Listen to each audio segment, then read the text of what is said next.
Groping breasts या pressing breasts of a minor will not accounted to rape. We are a part of a broken system. वो टूटा हुआ आज से नहीं है, वो अंग्रेजों के टाइम से टूटा हुआ है। अभी रक्षित केस हमने देखा गुजरात के अंदर रिसेंटली हुआ, उससे पहले पोर्श केस हुआ था। एक सिर्फ ऐसे लिखवा के छोड़ दिया गया।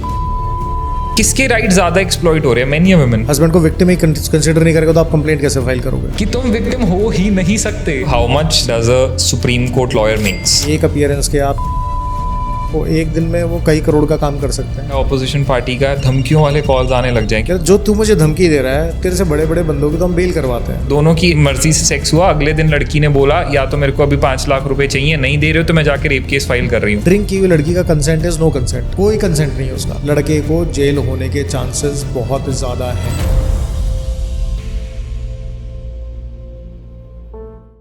Hello everyone, talks with Namit के एक और अमेजिंग पॉडकास्ट में आप सबका बहुत बहुत स्वागत है। आज के हमारे पॉडकास्ट के स्पेशल गेस्ट हैं एक बहुत ही renowned supreme court advocate mister Vikas Nagwan, जिनसे हम बात करेंगे इस वक्त हमारी कंट्री में चल रहे कुछ बहुत ही हॉट एंड करंट टॉपिक्स के बारे में, जो कि रिलेटेड हैं ज्यूरिसडिक्शन के और लॉज के अराउंड। सो हेलो विकास, हाय, कैसे हैं आप? I am good, thanks for asking. आप कैसे हैं? बिल्कुल, बस बहुत बढ़िया। Thank you so much for coming and giving us your time.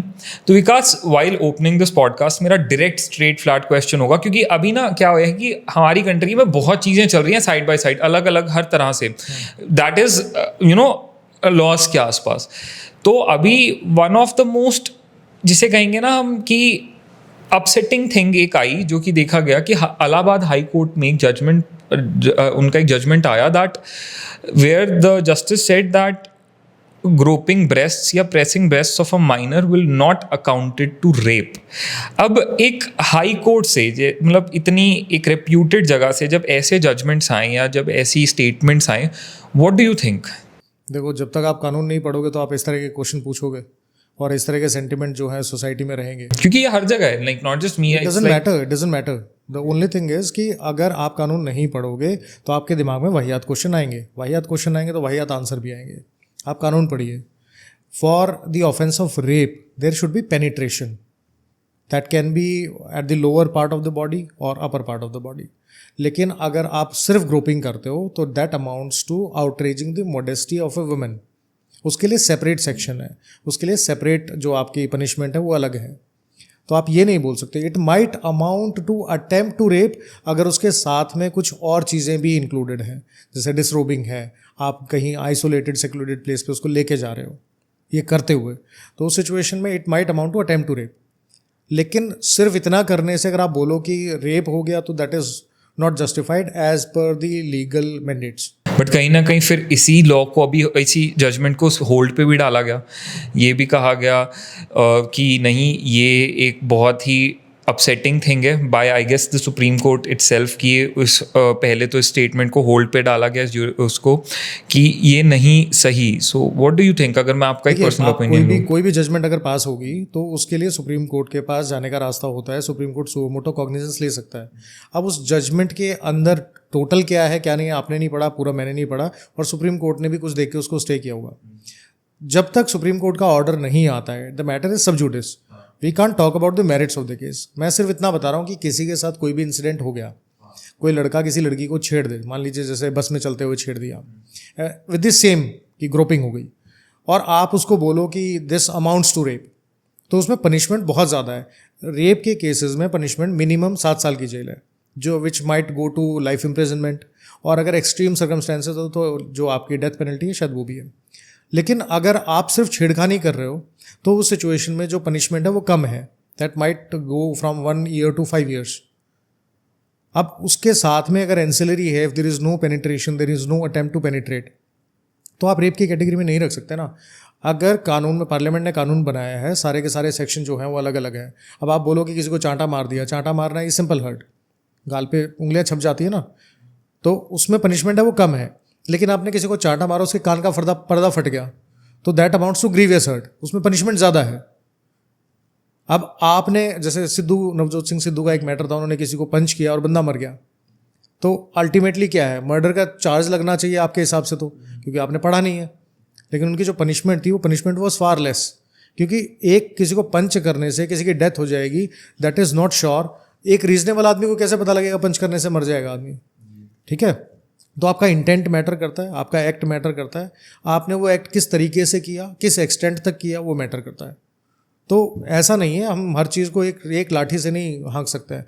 हम आजकल ना ये आदत हो गई है सब लोगों की कि हाई कोर्ट या सुप्रीम कोर्ट ने बोला कि ये जजमेंट आई है, और जो आपको लगता है कि थोड़ी सी भी हमारे व्यूज़ के अगेंस्ट जा रही है, people starts criticising that should not be the case. आपको अगर किसी चीज़ को क्रिटिसाइज करना है इन योर ओपिनियन, तो पहले पढ़ो। पहले आप भारतीय न्याय संहिता पढ़िए, इंडियन पीनल कोड पढ़िए, उसके बाद में जाके आप जो कोर्ट की जजमेंट आई उसको पढ़िए। न्यूज़ आर्टिकल्स के भरोसे, व्हाट्सएप यूनिवर्सिटी से या सोशल मीडिया पे कोई चीज़ दिखा दी, उसके भरोसे से अगर आप अपनी ओपिनियन बना रहे हो और आप जो है उसके खिलाफ, कोर्ट के खिलाफ लिख रहे हो और आप गलत लिख रहे हो, तो that might amount to contempt also. तो आपको इसकी भी पनिशमेंट हो सकती है कि आप कोर्ट के खिलाफ बहुत गलत लिखते हो। बहुत लोग गालियाँ लिख देते हैं, क्यों लिख रहे हैं भाई? बट डोंट यू थिंक कि अगर हमारे लॉ में लिखा भी गया है, डोंट यू थिंक ये अमेंडमेंट्स आने ज़रूरी हैं? Because even that is so heinous. मतलब अगर आप किसी एक माइनर के साथ, एक फीमेल माइनर के साथ कोई ये भी कर रहा है, that's nowhere any less heinous. तो डोंट यू थिंक कि ये चेंजेस और अमेंडमेंट्स लाने की ज़रूरत है? देखो, इस तरह की सिचुएशन हुई तभी तो नया कानून जो है, पॉक्सो एक्ट है हमारा, वो आया। और इस तरह के ऑफेंसेस में देखो, at the end of the day आपको ये समझना पड़ेगा, the punishment must be proportional to the offence. ऐसा नहीं है कि आप बोल दो कि जी सारे ऑफेंसेस इस तरह के हो गए, किसी फीमेल के साथ कोई भी क्राइम हो गया तो आप सबको फांसी टांग दो। ऐसा नहीं हो सकता। कोई किसी देश में ऐसी कोई कानून नहीं है और कोई कानून बन नहीं सकता कि भाई साहब कोई भी किसी फीमेल के साथ उसको गाली भी दे देगा तो आप फांसी टांग दोगे, या किसी को टच भी कर दिया तो आप फांसी टांग दोगे। ऐसा नहीं होता है। आपका जो एक्ट है उसकी प्रोपोर्शनैलिटी डिसाइड होती है, पार्लियामेंट उसके ऊपर कानून बनाती है, उसके लिए जो लॉ कमीशन है वो बार बार रिसर्च करते हैं, रिपोर्ट्स आती हैं, उसके बेस पे सारी चीज़ें होती हैं। आपके और हमारे यहाँ बैठ के बोलने से क्या हो जाएगा? पब्लिक के आउटरीच से क्या हो जाएगा? जैसे जैसे सोसाइटी चेंज होती है उसी तरीके से पार्लियामेंट भी देखती है कि यहाँ पे सोसाइटी में इस तरह के लॉज को लाने की ज़रूरत है या फिर इस तरह के लॉज को चेंज करने की ज़रूरत है, तो वो होता है। निर्भया वाला जो मैटर हुआ था उससे पहले पनिशमेंट जो थी रेप की, that was up to 7 years, 7 साल तक की जाती थी। अप टू 7 years की मैक्सिमम 7 साल तक जाएगी। लेकिन निर्भया वाला होने के बाद, इंसिडेंट होने के बाद कानून चेंज हुआ और बहुत सारे अमेंडमेंट आए। अब उसमें मिनिमम पनिशमेंट जो है वो 7 साल है। 7 साल से ऊपर ही होगी, चाहे आपके खिलाफ जजमेंट होगी, चाहे वो सही है या गलत है। आपकी अगर पनिशमेंट शुरू होगी तो 7 साल की होगी मिनिमम। कंपनसेशन, आपकी जो फाइन अमाउंट है वो ज़्यादा है, अलग चलेगा, और that might go to life imprisonment. तो आपको उम्र कैद भी हो सकती है उस केस में। सोसाइटी में जिस तरह के क्राइम बढ़ेंगे उस तरह के कानून बदलते रहेंगे। और चेंजेस तो देखो, एक ऐसी चीज़ है, कानून एक ऐसी चीज़ है जो हमेशा चेंज होती है। हम यहाँ बोलते हैं कि चेंज होने की ज़रूरत है, सोसाइटी में हमेशा लॉ को चेंज होने की ज़रूरत होती है, कम या ज़्यादा, एवरी डे। अभी AI का इतना ज़्यादा चल रहा है, AI से रिलेटेड हमारे पास कानून क्या है? आप ये बता दो। देश के अंदर एक भी कानून नहीं है। और जब तक ये डेलिब्रेशन में लगेंगे कि हम AI को लेके हम कोई नया कानून बनाएंगे, उसको इसके अंदर इनकॉर्पोरेट करेंगे, जब तक इनकी कमेटी बैठेगी, तब तक AI जो है वो 10 कदम आगे बढ़ चुकी होगी। आप पहले कदम पे फंसे हुए हो। Every week there is new changes, there are new amendments, there are new developments are coming. अब पहले जो था सिर्फ जो टेक्स्ट बेस्ड है लर्निंग, LLM थे, वो चल रहे थे। उसके बाद आपका इमेजेस पे आ गया, डीप फेक हुआ। आज की डेट में अगर आप चाहो तो आप वीडियो जनरेशन कर लेते हो। बहुत सारे पॉडकास्टिंग करने वाले लोग क्या कर रहे हैं, कॉपीराइट से बचने के लिए या फिर किसी डिज़ाइनर को, फ्रीलांसर को हायर करने के बजाय जो छोटी बीच में क्लिप्स डालते हैं, उसमें करने के लिए क्या करते हैं, AI का यूज़ कर रहे हैं। अब वो कॉपीराइट से भी बच गए, लेकिन गवर्नमेंट के पास उसको रोकने का तरीका ही नहीं है। कैसे रोक लोगे आप? आपकी इसी सेम फोटोग्राफ को, आपके जो हम बैठे हुए हैं, आपको कोई क्लिक करेगा, इसको AI के किसी जो आपके मॉडल हैं उस पर अपलोड करेगा, बोलेगा इनकी शक्ल चेंज कर दो, कपड़े चेंज कर दो, थोड़ा ऑरा चेंज कर दो, देखने में आप जैसा ही होगा, लेकिन आप नहीं हो। It is inspired by your photograph but it is not you. So आप उसके ऊपर कॉपीराइट स्ट्राइक भी नहीं मार सकते। और इसका कोई लॉ भी नहीं है अभी, इसका कोई लॉ भी नहीं है कि अगर आप कोर्ट में भी जाओ कि ये मेरे साथ हुआ है, तो कोर्ट के पास कोई स्टैटिक लॉ नहीं है इसके लिए फिलहाल। कॉपीराइट एक्ट है हमारे पास, ट्रेडमार्क एक्ट है, लेकिन उसको, उसके इंग्रेडिएंट हैं, अगर वो उसमें फुलफिल नहीं हो रहा है तो आप, मतलब उसके अंदर फिट नहीं बैठ रहा तो आप नहीं कर सकते कुछ। Same goes with the criminal law, कि सोसाइटी में क्राइम रोज होते हैं। आप देखोगे DTC की बस में जो भी चल रही हैं, उसमें कोई भी ब्लेड मार के आपका जो वॉलेट छीन के चला जाता है। आपकी हर बस के अंदर CCTV नहीं लगे हुए हैं, क्राइम तो बढ़ रहा है ना। अब आपको जो स्नैचिंग है उसके केसेस बढ़ रहे हैं, लड़कियों के साथ छेड़खानी हो रही है, लड़कों के अगेंस्ट फेक केसेस हो रहे हैं। तो उसके लिए जो कानून है उसको चेंज होने का एक प्रोसेस होता है, उसमें टाइम लगता है। लेकिन सोसाइटी के अंदर जो डायनामिक चेंजेस हैं वो जल्दी आ जाते हैं। इसलिए हम लोगों को एंग्जाइटी होती है कि यार चेंज होना चाहिए, चेंज होना चाहिए, कर क्यों नहीं रहे। वो रातों रात का काम नहीं है। अभी वक़्फ़ अमेंडमेंट एक्ट जो बिल आया है उसको भी बनाने में इनको कई महीने लग गए होंगे। धारा 370 हटी थी, उसको भी उन्होंने कई साल तक उन्होंने सोचा हुआ कैसे करना है, कब करना है, कैसे नहीं करना है। बहुत चीज़ें होती हैं। जब हमें मेजॉरिटी लोगों को, आपकी ऑडियंस को नहीं पता है यार कि प्रोसेस क्या है, प्रोसीजर क्या है, किस तरह से चेंजेस होती हैं। आप एक बार आके तो देखो, पढ़ के तो देखो, पता लगेगी। It is too slow. हाँ, तो विकास जी यहाँ पे अब जब हम बात कर रहे हैं ना कि इतने तरीके के नए नए केसेस हो रहे हैं आजकल, एक से एक नई चीज़ सामने आ रही है, इसमें एक चीज़ और जो कि आजकल बहुत ज़्यादा फ्रीक्वेंटली देखने को मिल रही है, that is hit and run cases, कि गाड़ी चलाते हुए लोगों को मार दिया। माइनर्स के थ्रू भी ऐसा हो रहा है, बहुत यंग एडल्ट्स के थ्रू भी हो रहा है। 19, 20, 21 साल। अभी रक्षित केस हमने देखा गुजरात के अंदर रिसेंटली हुआ, उससे पहले पोर्श केस हुआ था। तो अब वो जो पोर्श का केस था, जो पुणे केस था, उसमें वो माइनर था जो गाड़ी चला रहा था, एक सिर्फ ऐसे लिखवा के छोड़ दिया गया। सो मतलब डू यू रियली थिंक कि इतना इजी अगर हमारा लॉ लोगों को लेट आउट कर देगा तो उसके बाद तो किसी के अंदर वो सेंस ऑफ फियर या रिस्पॉन्सिबिलिटी रहेगी नहीं? तो आपको क्या लग रहा है, आपकी आज की बात कर रहे हो आप? मैं कह रहा हूँ आज से 20 साल पहले चले जाओ, तब 20 तरह के केसेस होते थे। गाड़ी चढ़ जाती थी किसी के ऊपर भी, चढ़ा देते थे लोग, दारू पी के चलाते थे।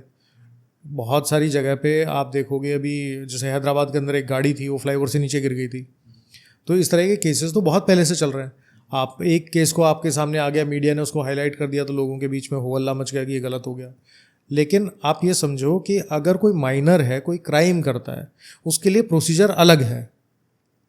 ठीक, कोई मेजर आदमी कोई ऐसा करता है तो उसके लिए प्रोसीजर और पनिशमेंट अलग है। जहाँ तक माइनर की बात होती है तो माइनर को आप बहुत टाइम तक होल्ड करके नहीं रख सकते। 18 साल की उम्र से पहले पहले आपको उसका जो ट्रायल है वो ख़त्म करना पड़ेगा। उसकी पनिशमेंट 18 साल का होने के बाद आप कंटिन्यू नहीं कर सकते।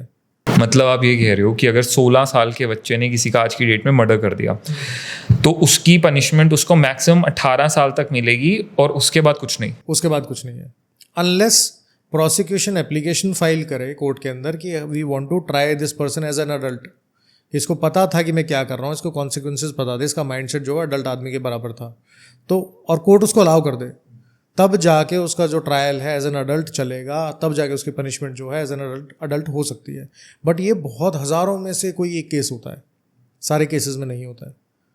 ये माना जाता है कि कोई बच्चा है 18 साल से कम का है, कोई जुवेनाइल है, तो उसको वो पनिशमेंट जो है या उसका केस है थ्रू आउट लाइफ उसको हॉन्ट नहीं करना चाहिए। गलती किसी से भी हो जाती है। आप, मुझे नहीं पता कौन से स्कूल में पढ़े हो, हम जो है government boys senior secondary school में थे, तो उस टाइम पे क्या होता था कि लड़ाइयाँ बहुत होती थी लड़कों के ग्रुप की।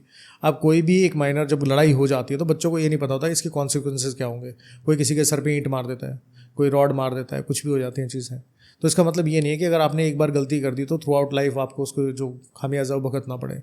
और अगर आप क्रिमिनल नहीं हो और आप जेल चले गए बाई चांस, या आपने कोई ऐसी गलती कर दी जिसको आप पछता रहे हो लेकिन आपको जेल भेज दिया लंबे टाइम तक जहाँ ऑलरेडी क्रिमिनल है, तो आपको लगता है कि आप वहाँ से कलेक्टर बन के निकलोगे, आप क्रिमिनल बन के निकलोगे।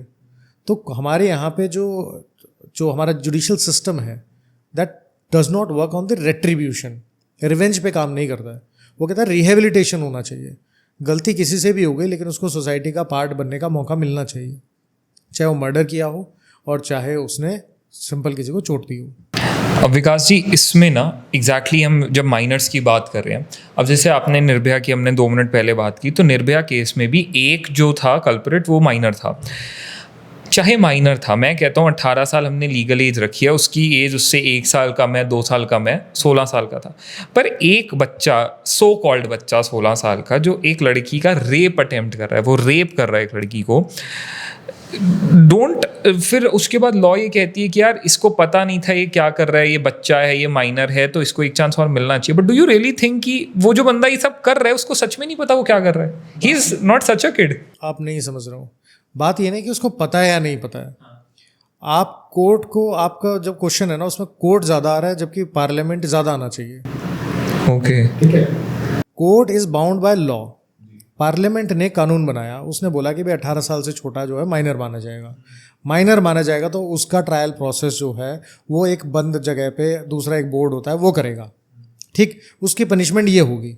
अब ये पार्लियामेंट का बनाया हुआ कानून है, आपको लगता है कि कोर्ट उस कानून से बाहर निकल जाएगा? आपको अगर कानून में बोला है, चलिए मैं आपको एग्जांपल देता हूँ, आपकी अगर किसी से लड़ाई हो जाए, पड़ोसी से लड़ाई हो गई, ठीक है, आपने पड़ोसी को चांटा मार दिया और मान लीजिए उसकी सज़ा जो है वो 3 महीने तक की है, ठीक, 3 महीने तक की जेल होनी चाहिए मैक्सिमम, या फाइन अमाउंट हो। तो आपको क्या लगता है कि आपको 3 महीने तिहाड़ भेजा जाना चाहिए कि आपको 10-15 हज़ार रुपये की जो भी फाइन अमाउंट होगा वो देना चाहिए?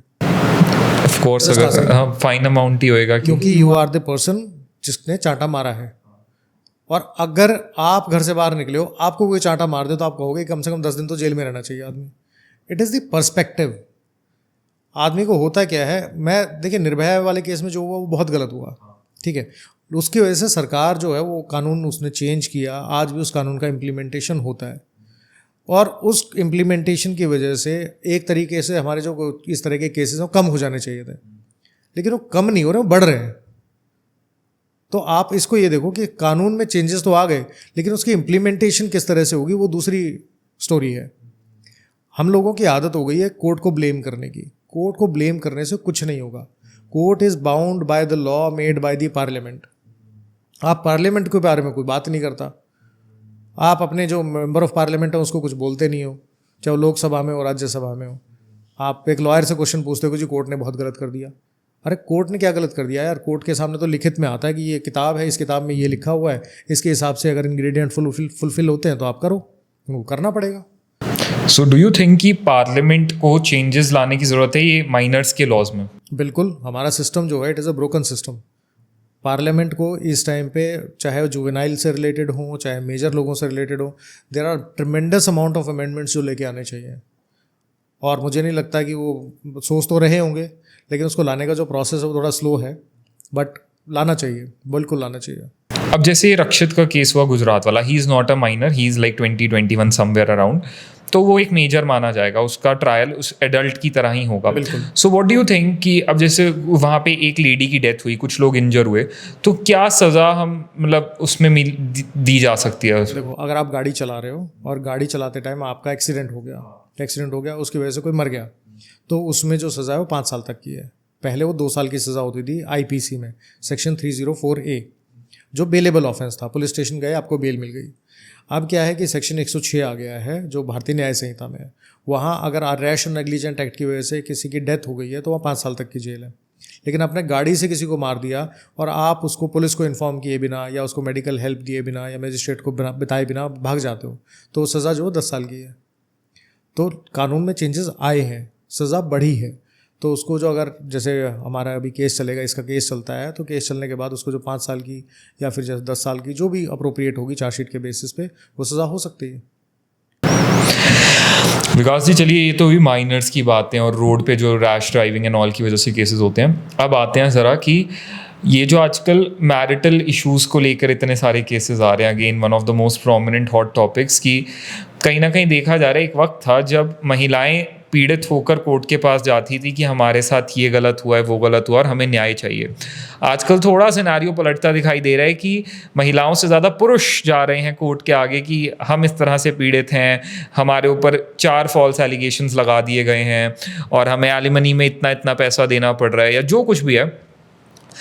What do you think? आप हमेशा कोर्ट्स में रहते होंगे, चाहे हाई कोर्ट है, सुप्रीम कोर्ट है, आप इतने केसेस देखते हैं, क्या किसके राइट ज़्यादा एक्सप्लॉइट हो रहे हैं, मेन या वुमेन? ये आपका क्वेश्चन जो है इसमें एक तो दर्द मुझे महसूस हो रहा है। आपकी शादी वादी की बात चल रही होगी तो डर होगा, हो सकता है, ठीक है, I am not saying that. लेकिन अगर आप इसको देखोगे तो we need to discuss this question on the basis of territory, ठीक है, किस एरिया में की बात कर रहे हो आप या किस faction of society we are talking about. अगर आप रूरल एरिया की बात कर रहे हो तो वहाँ फीमेल्स को ये राइट जो अवेलेबल होने चाहिए तो वो नहीं है, अभी भी नहीं है। अभी भी नहीं है। बहुत सारे हरियाणा के, यूपी के, मध्य प्रदेश के, देश में बहुत गांव हैं, महाराष्ट्र में भी होंगे और साउथ इंडिया में भी होंगे, नॉर्थ ईस्ट में भी होंगे, जहाँ फीमेल्स की पिटाई होती है। कोई भी हस्बैंड आता है, दारू पी के आया, नॉर्मली आया, पिटाई करके चलता बना। और मैंने अपनी आंखों से देखी हुई चीज़ बता रहा हूँ।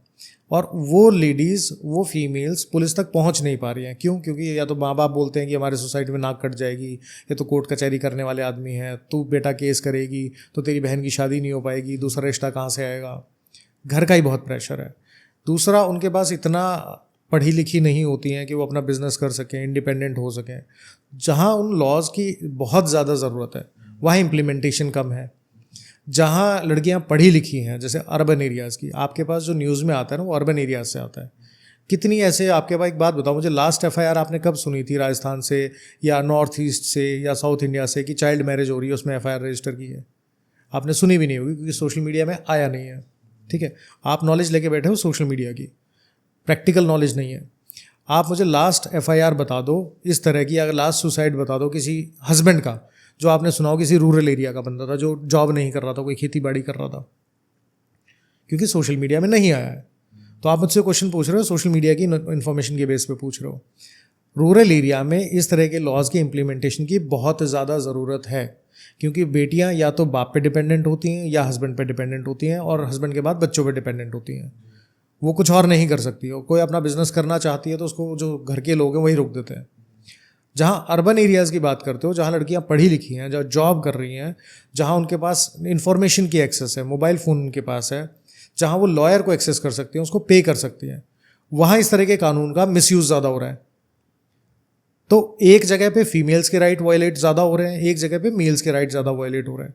फॉल्स एलिगेशन चाहे मेल लगाए चाहे फीमेल लगाए, फॉल्स एलिगेशन लगाना, कोई फॉल्स इन्फॉर्मेशन देना, चाहे कोर्ट में हो चाहे पुलिस में, that person should be punished, अगर आपको अच्छी सोसाइटी चलानी है तो। लेकिन अगर आप बोलते हो कि यार हम कोर्ट ही नहीं जा सकते, तो आप कैसे बोलोगे कि किसके राइट वायलेट हो रहे हैं?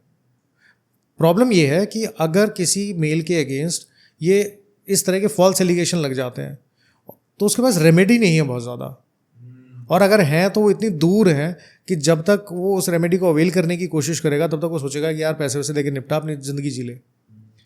आप सोचो कि आज आपके अगेंस्ट किसी मतलब घर की महिला ने कोई केस डाल दिया, आपकी भाभी हो, चाची हो, कोई भी लगा सकती है ना। उन्होंने बोला जी अमित है, अमित के खिलाफ इसने भी मेरे को छेड़ा था, और इस मेरे पति तो मुझसे दहेज मांगते थे, अमित जो है अब ऐसे अपने चाचा को भड़काता था कि चाची से दहेज मांगो। आपका एफआईआर में नाम आ गया, आपने कहा झूठी है, और पुलिस ने चार्जशीट फाइल कर दी। अब आप बोलते हो इसको झूठा प्रूव करना, तो पहले वो केस लड़ना पड़ेगा, 8-10 साल लग जाएंगे। फिर आप बाई चांस उस केस से एक्विट हो गए, अब आपकी जो काउंटर है वो शुरू होता है कि मलिशियस प्रोसिक्यूशन हुआ, मुझे कंपनसेशन चाहिए। अब उसको प्रूव करने के लिए 6-7 साल फिर लगेंगे। तो बेटर ऑप्शन क्या है? चाचा को फ़ोन करके बोलो चाचा यार निपटा लिया इसको, यही करोगे ना, क्योंकि आपकी लाइफ मैक्सिमम 70 साल की है, उसमें से 10-15 साल भी अगर आपने कोर्ट कचहरी में निकाल दिए तो आपकी लाइफ ख़त्म हो जाती है। 75 ईयर्स की लाइफ वाला आदमी 25 साल आइडियली सिर्फ सो के निकाल देता, 8 घंटे डेली के, 1/3 गई। शुरू के आप 15 से 20 या 21 साल तक आप स्कूल या कॉलेज में होते हो, तो ये निकल गए आपके मोटा मोटी 40 साल। 40 साल से भी 45 साल निकल गए। बच्चे कितने आपके पास 70 में से? 30 साल। 30 साल भी नहीं बचे ना 70 में से, 25 साल बचे। 25 साल बचे, उसमें से लास्ट के 10 साल वैसे ही निकाल दो, क्योंकि वो बुढ़ापे के हैं, आपके कहते हैं हड्डियाँ गड़बड़ करेंगी। अब 10-15 साल की ज़िंदगी है, वो कोर्ट कचहरी में निकालनी है तो आपकी मर्जी है। तो आदमी क्या करता है, मेल जो है वो जनरली ये सोचता है कि it is better to have a peaceful life, पैसा मैं बाद में कमा लूँगा, टाइम नहीं कमा सकता, इसलिए वो एलिमनी देने के लिए भी तैयार हो जाता है, आप मेंटेनेंस देने के लिए भी तैयार हो जाता है। लोग ये नहीं समझते हैं कि जब फीमेल कोर्ट में जाती है तो ये टाइम उसको भी कोर्ट में देना पड़ता है, जिस टाइम को वो एंजॉय कर सकती थी। तो जो आप बोलते हो ना किसका राइट कहाँ वायलेट हो रहा है, you need to see the perspective and the territory, कि आप किस ग्रुप की बात कर रहे हो, सोसाइटी के किस सेक्शन की बात कर रहे हो, किस एरिया में बात कर रहे हो, किस एज ग्रुप की बात कर रहे हो। तो हर जगह आप देखोगे हम 160 करोड़ लोग हैं, इवन मेंबर ऑफ पार्लियामेंट बोल रहे हैं हमारे राइट वायलेट हो रहे हैं यार, कोई भी बोल देता है, जबकि चाहे उनके पास सब कुछ है। तो परेशान सारे हैं, हर आदमी का कहीं ना कहीं कोई ना कोई राइट वायलेट हो रहा है। तो विकास जी, यहाँ पे ना एक बहुत स्ट्रेट क्वेश्चन है कि you deal in courts and usually lawyers also deal with police, उनको पुलिस के बिहेवियर का भी पता है, कोर्ट का भी पता है, जजेस का भी पता है और अपने फेलो लॉयर्स का भी पता है। जब एक लड़की कोई केस करती है, पुलिस में जाती है, एफआईआर करती है, कोर्ट के आगे आती है, या जब एक लड़का कोई एफआईआर करता है या वो कोर्ट के आगे जाता है, डू यू फील जो ट्रीटमेंट है वो बायस्ड है दोनों की तरफ, या दोनों को इक्वल ट्रीटमेंट है? इक्वल ट्रीटमेंट नहीं है। अगर कोई फीमेल पुलिस स्टेशन में जाती है, बोलती है कि एफआईआर कर दो, तो उसकी एफआईआर लिखना is far more easy for the police.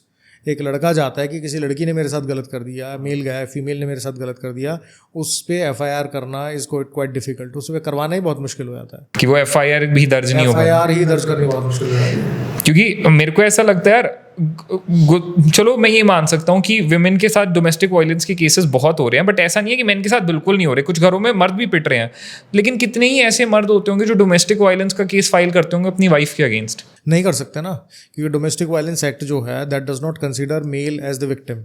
Husband को विक्टिम ही कंसीडर नहीं करेगा तो आप कंप्लेंट कैसे फाइल करोगे? अच्छा, ये लॉ में ही नहीं है? लॉ में नहीं है कि तुम विक्टिम हो ही नहीं सकते। अगर डोमेस्टिक वायलेंस एक्ट की अगर आप बात कर रहे हो, हस्बैंड वाइफ की अगर बात कर रहे हो, तो डोमेस्टिक वायलेंस एक्ट 2005 हमारा बना हुआ है, उसमें only female can be a victim, mail can not be a victim, उसमें डेफिनेशन में ही नहीं है।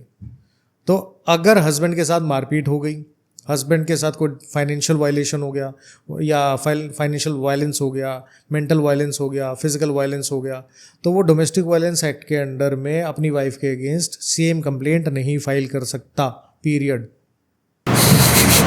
So, ये तो डेफिनेटली एक बहुत क्लियर एग्जाम्पल है कि चीज़ें इक्वल तो नहीं है। इक्वल नहीं है। इक्वल कैसे हो सकते हैं?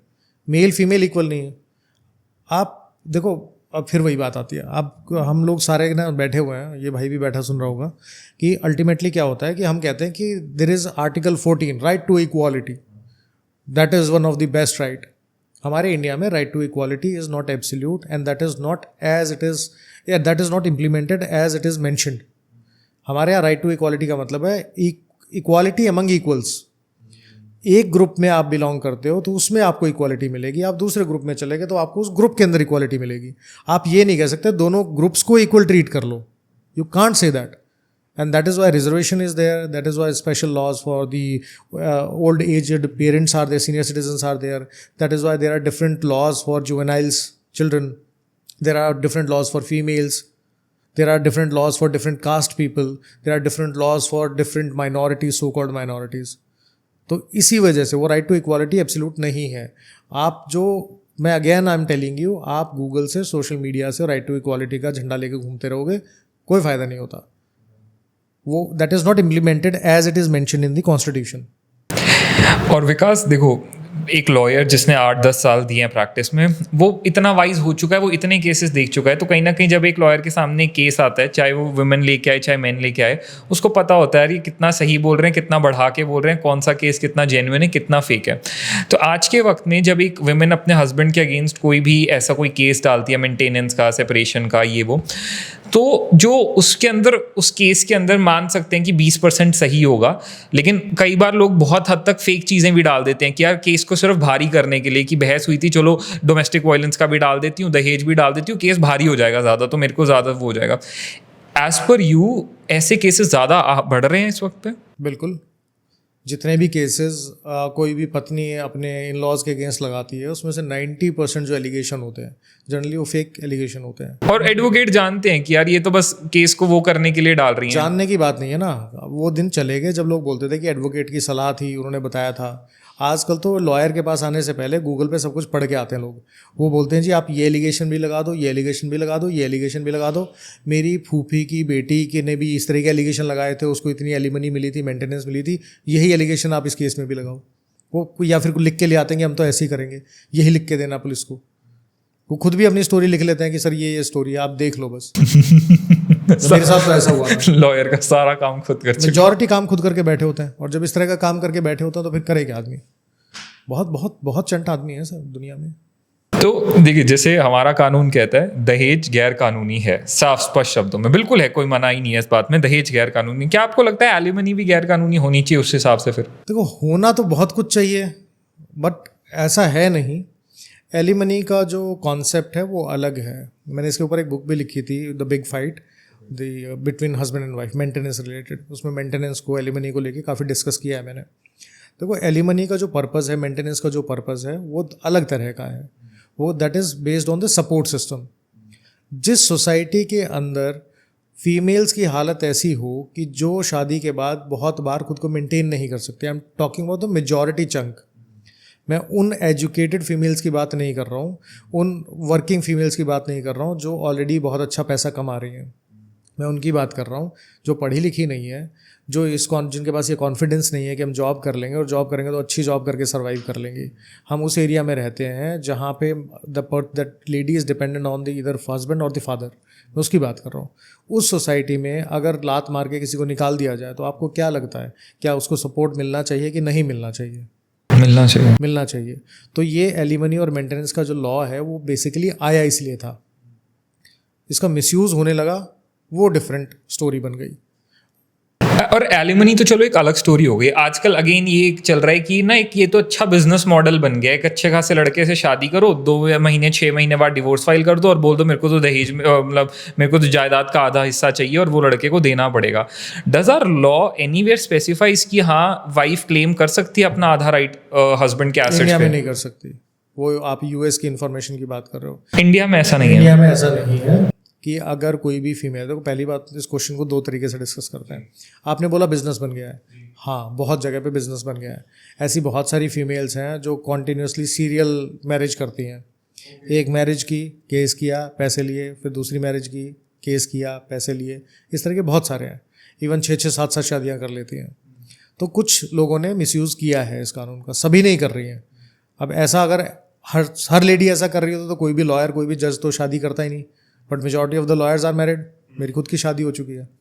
तो डर लगता है कभी कभी। डर क्या, वो शी इज़ ऑल्सो लॉयर। डरने वाली क्या बात है? नहीं, डरने वाली कोई बात नहीं ना। आपकी आपस की अंडरस्टैंडिंग अच्छी होनी चाहिए। अगर आपके आपस की अंडरस्टैंडिंग अच्छी है तो कोई प्रॉब्लम ही नहीं है ना। दूसरा, आपने जो बोला था कि जो इस तरह की चीज़ें हैं कि भाई मैंने बिजनेस मॉडल बना लिया है, लोगों के खिलाफ केस करने वाला। दूसरी चीज़ ये है कि जब भी इस तरह का कोई केस होता है तो उस केस को उसके मेरिट्स पे डिसाइड होना चाहिए, अलग तरीके से नहीं होना चाहिए। अगर किसी ने गलत किया है तो उसको सज़ा मिलनी चाहिए, लेकिन अगर किसी ने गलत एलिगेशन लगाए हैं तो उसको भी तो सज़ा मिलनी चाहिए। इम्प्लीमेंटेशन के ना होने के कारण इस तरह की जो सिचुएशन है वो बहुत अलग तरह की है। अब होता क्या है कि जब प्रॉपर्टी के हिस्से की बात करते हैं, हस्बैंड अगर कोई प्रॉपर्टी अपने नाम पे बना लेता है तो जब तक वो मरेगा नहीं तब तक वो प्रॉपर्टी उसके नाम पे रहेगी। वाइफ का डायरेक्टली कोई राइट नहीं होता कि मुझे आधी प्रॉपर्टी दो। इंडिया के अंदर ऐसा कोई कानून नहीं। पति के नाम की प्रॉपर्टी भी, अगर पत्नी के नाम भी कोई प्रॉपर्टी है तो हस्बैंड का भी कोई डायरेक्ट राइट नहीं है कि वो बोल दे कि हमारा डाइवोर्स हो रहा, आधी प्रॉपर्टी मुझे दे। That is basically a law in USA, जहां अगर आपने प्रीनप नहीं किया तो आपकी जो प्रॉपर्टी है डाइवोर्स के टाइम पे दोनों की प्रॉपर्टी एक जगह पूल होगी और आधी आधी बांट देंगे। That is there. हमारे यहाँ ऐसा कुछ हमारे यहाँ ऐसा नहीं है। आपकी प्रॉपर्टी है, आपकी मर्जी, काले चोर को दो, आप उसको दान करो, पत्नी को दो, मत दो, आपकी मर्जी है। इशू सिर्फ इतना आता है कि जब आपकी पत्नी वो भयंकर रूप धारण कर लेती है और वो आपके घर के परिवार के सब लोगों के खिलाफ एलिगेशन लगाती है, गंदे गंदे एलिगेशन लगाती है कि ससुर ने मेरे साथ रेप किया था, मैं घर पे अकेली थी, गलत कर दिया मेरे साथ, या जेठ ने ऐसा कर दिया, तब आप अपनी इज्जत बचाओगे या प्रॉपर्टी? Question is this. तो आपको डिसाइड ये करना पड़ेगा जब आपके अगेंस्ट एलिगेशन लगेंगे। बिना एलिगेशन लगे हो तो कुछ भी बोलते रहो, मैं यहाँ बैठ के कुछ बोलता रहूँ, आप कुछ बोलते रहो, डजंट मैटर। तो शादीशुदा लोगों की हमने बात करी, हस्बैंड एंड वाइफ के केसेस की, मैरिटल केसेस की बात करी। तो मैरिटल केसेस में सीधा येस नो वाला आंसर कि किसका पलड़ा भारी है, महिलाओं का या पुरुषों का? कानून की इम्प्लीमेंटेशन में महिलाओं का पलड़ा बहुत ज़्यादा भारी है। अगर वो अपने पे आ जाए तो पूरा घर बर्बाद कर सकती है। और फिज़िकली अगर देखा जाए तो मेल डोमिनेटेड है, डोमिनेट करते हैं। जब वो अपनी पे आते हैं तो मारपीट भी कर देते हैं, सब चीज़ें हो जाती हैं। बट कानून के आगे इस वक्त, कानून के आगे जनरली है कि महिलाओं के आगे कानून भी थोड़ा घुटने टेक देता है। विकास जी अब यहाँ से आते हैं, चलो ये तो शादीशुदा सेगमेंट हो गया। अब द पीपल, आजकल का 95% क्राउड जो कि अनमैरिड है बट इन रिलेशनशिप है, या किसी भी तरीके के live in, serious relationship, casual relationship, situationship, किसी में भी है। अब लॉज अब वहाँ पे भी आने लगे हैं। पहले सिर्फ शादीशुदा लोगों के लिए थे, अब इसमें भी आए हैं।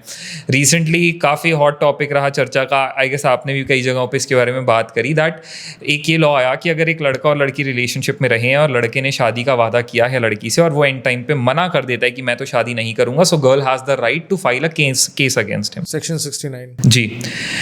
अब इसको प्रूफ कैसे किया जाए कि एक लड़की जाके बोल दे कि इस लड़के ने मेरे को वादा किया था, लड़का कहे मैंने तो कोई वादा ऐसा किया ही नहीं, ऐसी कोई सीरियस बात ही नहीं थी, so where will that decisive point come in? तो लड़की बोल तो रही है कि इसने शादी का वादा किया था, फिर फिजिकल हो गए, अब इसको सजा मिलनी चाहिए। सिंपल सी बात है, लड़की बोल तो रही है। और लड़के ने बोला नहीं किया। तो आप एक बात बताओ ना कि क्या आप अपनी 24 घंटे की सारी चीज़ें रिकॉर्ड करते हो? किसी के साथ कर सकते हो? क्या सारी चीज़ें 24 घंटे की लिख के दे सकते हो? आप बंद कमरे में किसी को क्या बोलते हो, क्या नहीं बोलते हो? तो ये ही शेज सी शेज सिचुएशन है। ये देखना पड़ेगा क्रॉस एग्जामिनेशन पे कि लड़की किस तरीके से जो एलिगेशन लगा रही है वो सच्चे लगा रही है, झूठे लगा रही है। 50,000 क्वेश्चन पूछने पड़ेंगे। लड़के ने हो सकता है बंद कमरे में वादा भी किया हो। ऐसे बहुत सारे लड़के हैं जो नए नए जाते हैं मतलब रिलेशनशिप में, कहते हैं शादी करेंगे, इवन वो तो बंद कमरे में जाते हैं और सिंदूर भी लगा देते हैं, मालाएं भी डाल देते हैं। ऐसे भी हैं लड़के। वो उस टाइम तन की आग होती है उसको पूरा करने के चक्कर में, पता नहीं क्या सिचुएशन है। तो बंद कमरे में क्या हुआ क्या नहीं हुआ किसी को नहीं पता। मार्क माई वर्ड्स कि कोई भी आदमी किसी लॉयर के पास आके 100% सच नहीं बोलता। बहुत कम लोग होते हैं जो सच्चे बात बोलेंगे, और अपनी गलती कोई नहीं मानता। चाहे आपने क्या बोला क्या किया, कोई नहीं बोलेगा। बहुत बार रिलेशनशिप में एक्सपेक्टेशन हो जाती है। अब डायरेक्ट एक्सपेक्टेशन हो, एक्सप्लिसिट हो, इम्प्लिसिट हो, कुछ भी हो सकता है। इम्प्लाइड एक्सपेक्टेशन भी है। अब जैसे ये भाई है, इसकी गर्लफ्रेंड है, अगर मान लो ये अपनी गर्लफ्रेंड को बोलता है कि यार देख ऐसा है, अभी हम अपना काम कर रहे हैं, धीरे धीरे करके अपनी लाइफ जो है उसको थोड़ा अच्छा करेंगे, रिलेशनशिप में तो है ही, और आने वाले टाइम में हम देखेंगे कि हमें अपना घर कैसे बसाना है, बच्चे कैसे होंगे कैसे नहीं होंगे। आपने इम्प्लाइड एक्सपेक्टेशन दे दी। हाँ, और उसने मान लिया कि ये अब शादी की ही बात कर रहा है और ये करेगा। ऑब्वियसली हाँ। आप बिना शादी के थोड़ा ना बच्चे पालने की बात करोगे, आप घर बनाने की बात थोड़ा ना करोगे। आप कहीं भी मुझे जॉब मिलेगी बैंगलोर में, वहाँ शिफ्ट हो जाएंगे, इसका मतलब कि शादी करके शिफ्ट होंगे। तो आप अपनी एक्सपेक्टेशन, सामने वाले को एक्सपेक्टेशन तो दे रहे हो ना। जितनी ज़्यादा एक्सपेक्टेशन रिलेशनशिप में होंगी, टूटने के बाद उतना ज़्यादा गुस्सा भी आएगा, उतनी ज़्यादा रिवेंज भी होगी। तो लड़कों को ध्यान रखना चाहिए कि वो लड़की से बात करते हैं रिलेशनशिप में, उनको बोलना क्या है, पता लगा। देखो हमारी सोसाइटी ऐसी सोसाइटी नहीं है कि हम बैठे भैया आज बोला कि हम दोनों शादी करना चाहते हैं, तो इसके परिवार वाले भी मान गए, इसके परिवार वाले भी मान गए और बोल दिया कि जाओ अपना किराए का घर ले लो, रह लो। ऐसा नहीं है। यहाँ बोलते हैं कि हमारी शादियाँ जो हैं वो दो लड़कों लड़की की नहीं होती, वो परिवारों की है। तो इसका मतलब दोनों परिवारों का इंटरफेरेंस होता है। हमें सोसाइटी भी देखनी है, परिवार भी देखना है, चाचा ताऊ भी देखने हैं, और ऊपर से कास्ट का इशू है, उसके बाद रिलीजन का इशू है, इनकम का इशू है, उसके बाद टेम्परामेंट का इशू है, state to state language barrier है। अब कोई हरियाणा का बंदा या फिर कोई यूपी का बंदा है, वो कहीं कर्नाटका की लड़की से शादी करनी है, तो शायद दोनों तरफ वाले मना करेंगे, यार ना खाना पीना मैच करता है, ना लैंग्वेज मैच करती है, ना कस्टम्स मैच करते हैं। क्योंकि घर में तो एक साथ रहना पड़ेगा ना। एक नॉनवेज खाने वाला एक वेजिटेरियन आदमी है, तो वहाँ खाना पीना भी मैच नहीं करेगा। तो ये इशू है। जब आपके पास 50,000 रीज़न है शादी ना होने के, और शादी होने का सिर्फ एक रीज़न है कि हमें करनी है, तो बहुत बार ऐसा होता है मेजॉरिटी केसेस में कि वो 50,000 में से एक रीज़न ऐसा निकल के आया था जहाँ माँ बोलती है कि मैं सल्फास की गोलियाँ खा लूँगी, मैं मर जाऊँगी अगर तूने इससे शादी कर ली, तो मेरा मरा मुँह देखेगा। या बाप बोल देता है, या लड़की की तरफ से भी होता है, ऐसा दोनों तरफ से है। उस सिचुएशन में शादी नहीं हुई, बट आपकी एक्सपेक्टेशन इतनी ज़्यादा हो गई थी कि आप अब उस लड़की को मना भी नहीं कर पा रहे और परिवार को छोड़ भी नहीं पा रहे। लड़की भी ऐसा हो जाता ना उसके साथ भी। तो जब इतनी एक्सपेक्टेशन हो गई, तो आपको क्या लगता है कि इतनी एक्सपेक्टेशन होने के बाद आपके खिलाफ क्या होगा? प्रसाद मिलेगा कोई, या आपको कोई फूलों की माला चढ़ाएगा, कि आपके पास फूल बरसाएगा? ऐसा कुछ नहीं है। अगर 10 इस तरह के रिलेशन है तो 7 रिलेशन में आपके अगेंस्ट FIR होने के चांसेस हैं। फॉर एग्जाम्पल 5 साल का रिलेशनशिप था, एंड में लड़के ने बोला किसी रीजन से यार नहीं हो पाएगी शादी, लड़की गई जी, इसने तो 5 साल बाद अब मेरे को मना कर दिया, FIR करनी है, लड़की ने FIR कर दी। अब लीगल प्रोसीडिंग क्या है इस केस में? कोर्ट क्या करती है? कोर्ट तो छोड़ो, पहले सबसे पहले पुलिस करेगी। FIR होगी, लड़के को अरेस्ट करके ले आएंगे पुलिस स्टेशन में, उसको लगाएंगे 2-4, पहला प्रेशर बनाएंगे शादी कर ले, ख़त्म कर। लड़का बोलता है शादी नहीं करूँगा, तो उसको जेल भेज देंगे, आपको बेल करवानी पड़ेगी, चार्जशीट फाइल होगी, उसके बाद चार्ज फ्रेम होंगे, फिर आपका ट्रायल चलेगा। अब ये ट्रायल प्रोसेस जो है, वैसे तो फास्ट ट्रैक कोर्ट बने हुए, लेकिन वहाँ पे भी ट्रायल प्रोसेस 6-7 साल चल जाता है। तो 6-7 साल तक आपका क्राइम रिकॉर्ड बना रहेगा, आपके ऊपर जो तलवार है सज़ा की वो लटकी रहेगी। और ये नहीं पता ना, जजेस भी चेंज होते रहते हैं, हर आदमी का इंटरप्रिटेशन अलग होता है कानून को लेके। लड़की जो आगे बोलेगी उसकी गवाही जो उसने साथ में दी होंगी, व्हाट्सएप वीडियो ऑडियो चैट दी होंगी, जिस होटल में आप गए थे उसका रिकॉर्ड निकल के आएगा, आपकी मोबाइल टावर लोकेशन निकल के आएगी, आपके कॉल रिकॉर्ड निकल के आएंगे। सब निकलने के बाद देखा जाएगा कि लड़की सच बोल रही थी कि लड़का सच बोल रहा था। It is a very cumbersome task, it is a very difficult task. तो उसमें आपको केस टू केसेस देखना पड़ेगा कि इसको तोड़ना कैसे है। अगर टूट गया तो ठीक है, नहीं तो भैया जेल होगी। और चलो ये तो मान लिया कि अब ये सेक्शन 69 कहता है कि ये लॉ है पूरा। रिवर्स करते हैं कि सेम सिचुएशन है, 5 साल का रिलेशनशिप था, लड़की ने बोला सॉरी पापा नहीं मान रहे, शादी तो नहीं हो पाएगी जी। Can the guy also go and file a FIR against the girl? No, नहीं कर सकता। क्यों भाई? क्योंकि उस सेक्शन 69 में लिखा नहीं है ना ऐसा। Section 69 only considers females as the victim of this kind of situation. Again same like the domestic violence thing, same like the domestic violence act. Outraging the modesty, जैसे आपने बोला कि एक मेल ने किसी फीमेल को ग्रॉप किया, चलती बस में कर दिया, तो उसके against outraging the modesty of a women वो FIR रजिस्टर होगी। लेकिन अगर कोई फीमेल किसी मेल को ग्रॉप करती है तो वो बेचारा उस सेम सेक्शन में FIR नहीं कर सकता। ये राइट ही नहीं ये है। राइट ही नहीं है, ठीक है। तो अब ऐसा भी होता है ना, कुछ फीमेल होंगी तो चलती बस में चुट्टी काट लेती हैं ऐसा भी होता है। तो लेकिन वो कर नहीं सकता बेचारा कुछ, तो सेम सेक्शन में वो लड़की के अगेंस्ट कुछ नहीं कर सकता। लड़के के लिए सबसे बढ़िया तरीका ये होगा कि वो एक बाइक खरीदे, उसके बाद लद्दाख के ट्रिप पे जाए, दोस्तों के साथ घूम ले, या इंडिया भ्रमण पे निकल जाए, या अपने करियर पे ध्यान दे ले, इंडिया से बाहर चला जाए, but focus on the family and the career. मतलब लड़का नहीं कर सकता, चाहे लड़की 10 साल बाद भी मुकर जाए, नहीं हो रही शादी, 20 साल बाद लड़की मुकर जाए, मैं नहीं कर रही। The guy has no right. No right under the same section, same law, same act. चलो ये तो ही कमिटमेंट वाली एक बात की, बाद में मुकर गए। अब यहाँ पे ना एक चीज़ आजकल ये और बहुत ट्रेंड में आ रहा है कि डेटिंग ऐप दोनों लड़का लड़की ने डाली, दोनों की चैट हुई, फिर एक दिन डिसाइड किया let's go out for fun and chill, club गए, ड्रिंक्स वगैरह ली, फिर एक होटल गए, रात को कंसेंशुअल दोनों की मर्जी से सेक्स हुआ। अगले दिन लड़की ने बोला या तो मेरे को अभी 5 लाख रुपए चाहिए, नहीं दे रहे हो तो मैं जाके रेप केस फाइल कर रही हूँ। तो इसमें can she file a rape case against the guy? She can, होती भी है इस तरह की FIR होती है। और अगर लड़का कहे कि नहीं ये तो कंसेंशुअल था? कंसेंशुअल कब तक था? कंसेंशुअल होता है आपका, देखो consent is a very undefined kind of term. आपने बोला कि हम मिलते हैं, आप होटल में गए, होटल में जाने के बाद आपने ड्रिंक किया, उसके बाद जाके आपने फिजिकल करने की कोशिश किया, हो गया आपका। सुबह लड़की उठ के बोलती है कि सब ठीक था लेकिन इसने मुझे ड्रिंक करवाया, और जब इसने फिजिकल करने की कोशिश की तो मैंने बोला नो, बट इसने ज़बरदस्ती मेरे साथ कर ली। तो अगर वो लास्ट मोमेंट पे भी नो आ गया लिखा हुआ या कहीं हो गया, तो कोर्ट भी पुलिस भी ये मान के चलेगी कि लड़की का कंसेंट नहीं था। लड़के को जेल होने के चांसेस बहुत ज़्यादा हैं। और इसमें तो लड़का प्रूफ भी नहीं कर सकता क्योंकि कैमरा ऑन बंद करके कमरे तो में वही है। वही वही आप उस कैमरे में, अरे अगर आप बेडरूम में आपने कपड़े नहीं पहने हुए, आप कोई वीडियोग्राफी करते हो ये दिखाने के लिए कि कंसेंट था, तो आप वो वीडियोग्राफी करना, उसको सर्कुलेट करना, वो भी क्राइम है अपने आप में, ऑब्सीन एक्ट की कैटेगरी में आता है। IT एक्ट में आपके अगेंस्ट एक और दूसरी FIR और रजिस्टर हो जाएगी कि आपने उसकी मर्जी के बिना उसको रिकॉर्ड किया है। तो बात सिर्फ इतनी है कि इस तरह के रिलेशनशिप्स से आपको लड़के को खुद ही बचना पड़ेगा। अब लड़की ने ड्रिंक किया हुआ क्लब के अंदर, वो बोलती है कि मैंने तो ड्रिंक किया हुआ था, ड्रिंक की हुई लड़की का कंसेंट इज नो कंसेंट। कोई कंसेंट नहीं है उसका, वो किसी भी टाइम मुकर जाएगी, वो चाहे सुबह उठ के मुकर जाए, रात को भी फ़ोन कर दे। और इसका मिसयूज़ कैसे होता है, जैसे मैं बताऊं आपको, कुछ टाइम पहले मेरे पास एक फ़ोन आया किसी का कि भाई साहब ऐसे ऐसे हमारे साथ बात हो गई है कि रात को हम गए थे ड्रिंक, मतलब क्लब में गए, लड़की मिली और उसने कहा चलो जी चलते हैं, चलो ठीक है जी, होटल का रूम बुक कर लिया। रूम के अंदर गए, अचानक से लड़की ने किसी को फ़ोन किया, 4-5 लोग खाकी वर्दी पहन के खड़े हो गए आके, और लड़की ने शोर मचाना शुरू कर दिया कि ये तो मेरे साथ ज़बरदस्ती कर रहा है, ज़बरदस्ती कर रहा है, ज़बरदस्ती कर रहा है। फेक पुलिस वाले थे, ठीक है। रात को उस बंदे ने 4 लाख रुपए दिए उनको अपना पीछा छुड़ाने के लिए, क्योंकि वो लड़की और जो लोग आए हुए थे they were part of a gang who were targeting people. अब उनको वहाँ ऑन द स्पॉट 20,000 मिल जाए, 50,000 मिल जाए, 4 लाख रुपए मिल जाए, जिसकी जितनी औकात वो उतने पैसे देगा, और लोग देते। तो जब आपके आसपास में इस तरह के गैंग घूम रहे हैं तो लड़कों को ऐसे गड्ढे में कूदना ही क्यों है, ऐसे कुएं में कूदना क्यों है, ऐसे दलदल में जाना क्यों है, मुझे समझ नहीं आता।